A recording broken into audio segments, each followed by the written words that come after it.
Welcome to the Explainer. So you're a data scientist, and you're making that jump into ML engineering. You already know that training a model is just, one part of the story. The real trick? Building a model that's not just accurate, but robust, reliable, and actually ready for production. In this Explainer, we're going to give you the practical framework to do exactly that.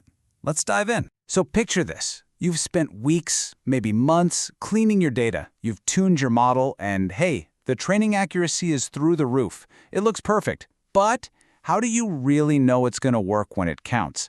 This is the one question every single ML engineer has to answer before they dare hit deploy. So how do we build that confidence? Well, it all comes down to model evaluation. And you should really think of this as the official quality assurance, the QA step for your entire machine learning workflow. It's how you rigorously test and assess your model's predictions to make absolutely sure it's reliable and accurate before it ever sees the light of day. This isn't just some box you tick, it's what separates the pros from the amateurs. And why is this so critical? I mean, really. Because a solid evaluation process is what uncovers those sneaky, hidden issues that can totally wreck your project. The classic example is data leakage, right? That's where info from your test set somehow contaminates your training data. It makes your model look like a total genius in development, only for it to fall flat on its face in the real world. Evaluation isn't just about numbers, it's about building genuine trust in your system. All right, Section 1. Let's get practical with your evaluation checklist.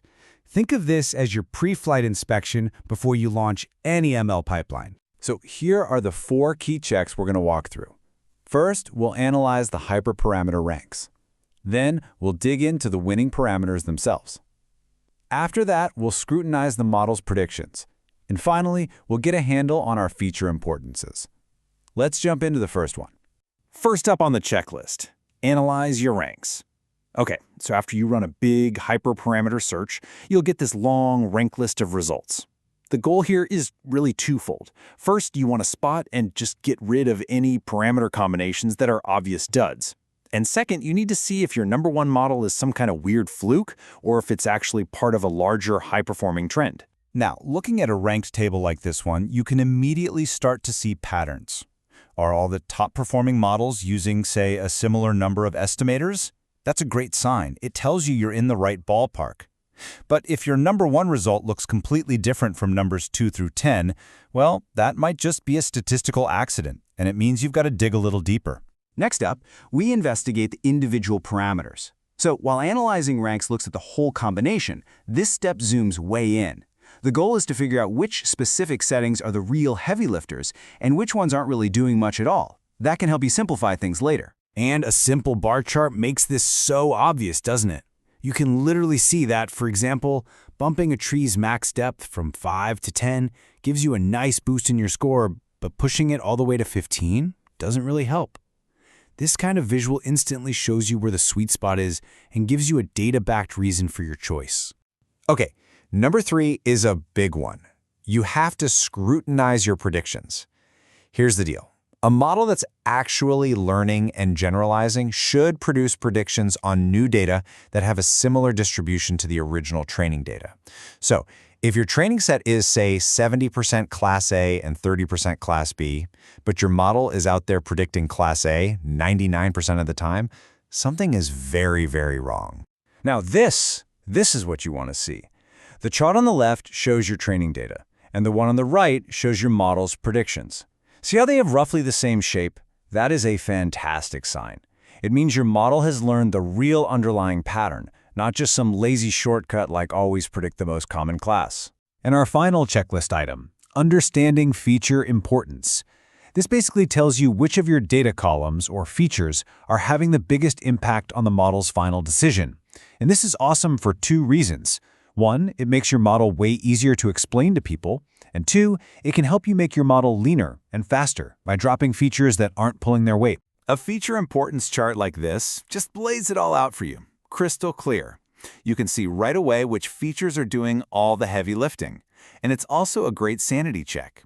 If you see a feature that you thought would be super important, but it has a really low score, that's a huge red flag and definitely something worth investigating. Okay, on to Section 2. Now we're going to get into some of the deeper questions.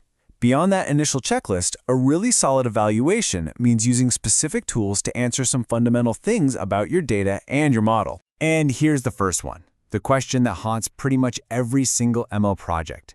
Do we actually have enough data? Is it worth the time, the money, the effort to go out and get more? Or are we just spinning our wheels?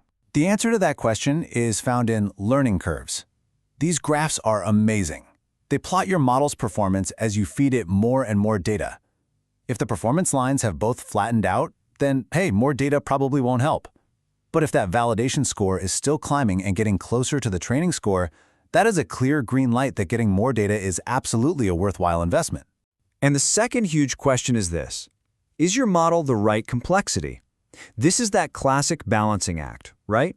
You're trying to avoid a model that's too simple and underfits, it just can't capture the pattern, versus a model that's way too complex and overfits, basically memorizing your training data instead of learning from it.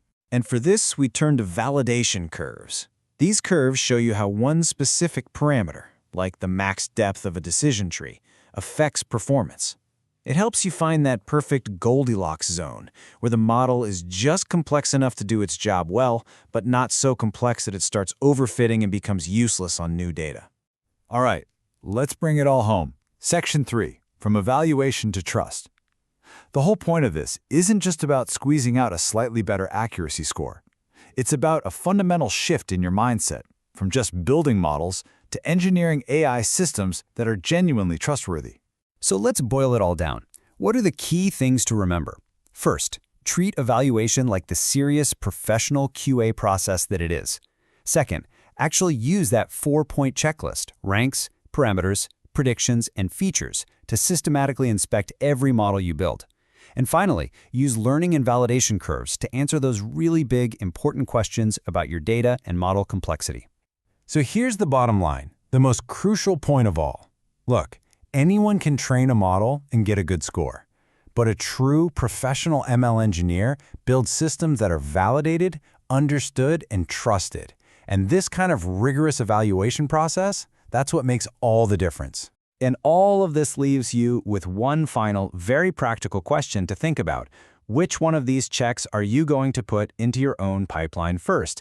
Because just thinking about that is your first step towards building much more reliable professional models. Thanks for watching.